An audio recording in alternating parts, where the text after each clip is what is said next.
ঢাকায় নিযুক্ত যুক্তরাষ্ট্রের রাষ্ট্রদূত ট্রেসি অ্যান জ্যাকসন চার্জ ডি অ্যাফেয়ার্সের সিডিএর সাথে বিএনপি মহাসচিব মির্জা ফখরুল ইসলাম আলমগীরের বৈঠকে নির্বাচন নিয়ে আলোচনা হয়েছে বলে জানিয়েছেন বিএনপির স্থায়ী কমিটির সদস্য আমিরু খসরু মাহমুদ চৌধুরী।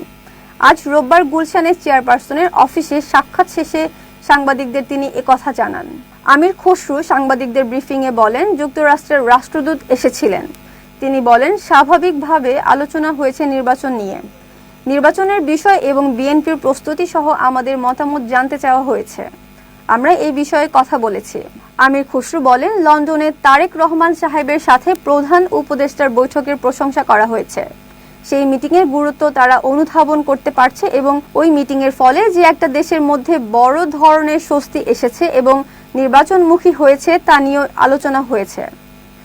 ফেব্রুয়ারিতে নির্বাচন অনুষ্ঠিত হওয়ার বিষয়ে কোনো আলোচনা হয়েছে কিনা প্রশ্ন করা হলে তিনি বলেন, ফেব্রুয়ারিতে নির্বাচনের বিষয় তা মোটামুটি একটা জায়গায় এসেছে। এটা তো স্বস্তির ব্যাপার। সবাই জানে যে ডেমোক্রেটিক ট্রান্সফরমেশনের দিকে আমরা যাচ্ছি। সেটার একটা মোটামুটি দিনক্ষণ সিদ্ধান্ত হওয়ায় সবার মধ্যে স্বস্তি এসেছে। শুধু বাংলাদেশের মানুষ নয়, দেশের পার্টনার যারা আছে তারাও একটা জায়গায় উপনীত হয়েছে যে বাংলাদেশ ডেমোক্রেটিক প্রসেস বা অর্ডারের দিকে যাচ্ছে।